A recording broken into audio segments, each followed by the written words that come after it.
Dereta, dereta, dereta. Stop, stop, stop. Okay, okay. Hop, hop, hop, hop, hop, hop, hop. No le mueva. Asparagus. Hey guys, what's up? It's Stephanie. I have another video for you guys this week. So today I am interviewing a classmate of mine. She is in my group. Her name is Melanie, and the reason why I am interviewing her is because she is the youngest student in our entire class. So the entire class of 80 students, she is the youngest student there. She is, how old are you, Melanie? 21. She is 21 years old, so I just think that's really amazing. The fact that she's 21 and she's in PA school, because I'm 26.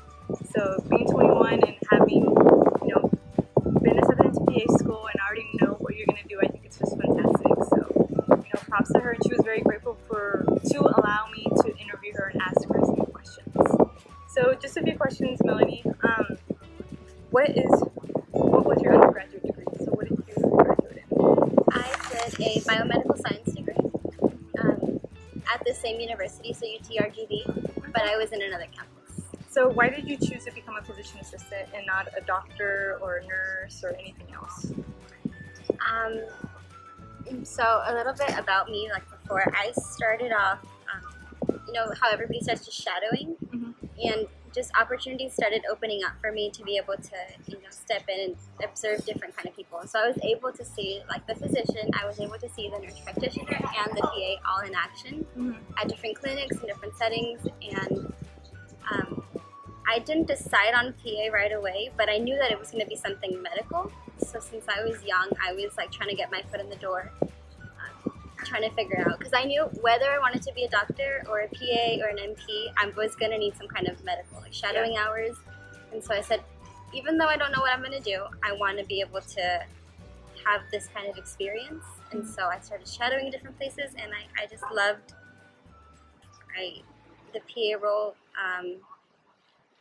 Versatility that they had. Yeah, the fact that they're able to change into different specialties. You don't have to only stay in one. And so I saw that doctors and nurses kind of were like getting burned out, and so I saw that they had a lot of knowledge that they had acquired at school. So they were really good at, like, I don't know, let's say at cardio stuff. But because they were doing family practice, they couldn't practice that, and they were getting rusty with the cardio. But you would ask them questions about that and be like, oh my god, this is my favorite subject in school. But because they specialized in family practice, they couldn't really hop over to do cardio. And as a PA, you're learning all these different subjects. Maybe you're good at several of them. And, at different points in your life, you can say, well, this is what's best for me now. So straight out of here, maybe I want to do hematology. Yeah. And then maybe, I don't know, it's going to get, because hematology goes with oncology. Yeah. So maybe that gets tough at one point and you want to just take a step back from that. You can hop over and do something else that's going to, equally satisfy your passion, and you're not, confined to one certain area. And then, the fact that they have that team behind them to support and everything they do, that they can go to the doctor and be like, hey, what do you think about this? Because, people like go to school for a long period of time and you think you know things, but when it comes to a patient's care, you can never be too sure. Like I'm terrified of, being too confident in my own abilities and then not being able to provide them the care just because, I was like, I think I'm right, but I don't double check anywhere. I don't have that support, to have that as a PA. I don't know. I think that's just, they're like the ultimate team players, I think. Yeah, that's why I chose also to become PA. Yeah. And as you guys can see, she knows what she wants to do. She had a career in mind, etc. So I think that's why she's a really good example for anybody who wants to become a physician assistant, especially if you're young. Like my class, there's different age ranges, so it doesn't matter. Like you can see, she's extremely young and she already knows what she wants to do, specialty-wise. She has all this experience also. So you said your experience was a medical assistant? Yeah, MA. Okay. So it was really funny because the way I wasn't looking to be an MA, I was just looking to shadow. So I was in high school, just a high school student. I wanted to shadow at a family practice, and he let me do that. And then he started letting me do it a couple times a month. And then so I was just in there, I don't know, maybe it was 3 or 4 months in, and I had already experienced all that. And I asked him, I figured out that you can get a medical administrative assistant certification, and that's easier than a clinical assistant. And so I asked him if I could see like his office setting, because I thought maybe I wanted to do something up in the office. So I was like looking at charts and calling insurances and helping him out with that stuff. And then one day they were short staffed, and he's like, "Can you please go to the back and help my MA, whatever she needs?" And I wasn't doing any of the patient interaction. I was just helping her. And I was like, "Hey, this is fun. Like, I like this area as well." And then something happened. I don't know, divine intervention. I mean, I'm not proud of this, but so one of his MAs got hurt. She broke her foot and she couldn't come in. He had maybe like 30 patients left to see that day, and he needed help. And so he asked me, because I had been around them long enough to see what was going on, if I would be willing to step in and just kind of guide him to the rooms. And I knew how to do EKGs, and so the small stuff, like non-invasive stuff, as an MA, like a step-in MA. And I didn't know that in Texas you don't have to have a certification. Yeah, that's how I was also. Yeah, so on the job training, I did well that one day, and he asked me if I would be willing to let him teach me or to shadow with an MA and come back and work for him part-time. And I was like, well, sure, and I thought maybe MA is what I'm meant to do. And so then I did it, and I started finding myself like, I want a bigger role. Like, I love this interaction with my patients, and I feel such a sense of responsibility, but it's frustrating not being able to do more. Yeah, that's how I felt also. Yeah, so it's just like, okay, so it's little things where you open small opportunities for yourself, and then you start finding. So it's just showing that interest. Right. Because you went from shadowing to shadowing to front desk, and then a medical assistant. Then medical assistant, and then like actually working, getting paid as a medical and getting those patient care experience hours. So without even knowing, I was already racking up these patient care hours, but I was just doing something that I felt passionate about, and I was trying to open up opportunities for my future. So I think that's what got me started.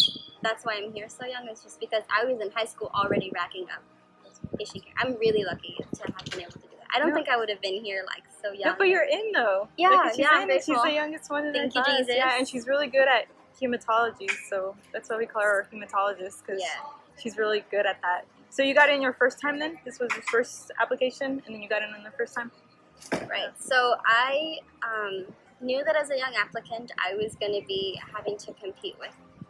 So after high school, after that MA, I decided to go off to undergrad, and I couldn't work as an undergrad. So I only had those high school MA hours. It was like a year that I worked as an MA. But then I had 3 years. I did my undergrad in. It was like an advanced accelerated program, so that also helped me. So that's why you finished in 3 years? In 3 years, okay. Yeah. Versus the 4 years? Right. Okay. And so I was like, well, I can't work because I'm going to school, so how can I still keep these experience hours? And so I was finding like small clinics to help volunteer with, like taking blood pressure. I wasn't really part of a group. I was just calling and saying like, you have a health clinic, can I come and take blood pressure for your patients that are coming in? Oh, so you actually took the initiative and you started calling them. So the RGV, the Rio Grande Valley, has a bunch of like health clinics that they do in different cities all over. And so I was finding those on Facebook, calling and saying, hey, can I come in and practice my blood pressure skills? Can I come in and practice taking glucose levels? Just kind of trying to keep that patient interaction, because I wasn't able to do an MA anymore. And I knew they were going to ask me, why do you have a 3-year gap where you didn't do anything? Like, you didn't even have any interaction with patients. And so I did that, and it really helped, because since they're free and they're kind of on a volunteer basis, they'll let you come in as long as you know what you're doing. They'll let you come in. And so then I started regularly volunteering, and that counts as patient experience. Yeah, patient care experience. Yeah, because you're directly involved in their care, like you're making sure that they have their levels, and if they were out of range, we would refer them to the doctor who was like right next to us in the booth. So basically, we were being the MAs in like an open setting. Yeah. So you were able to get a lot of hours from that. Yeah. And so that's what I did. So what advice do you have to anybody who's applying to PA school?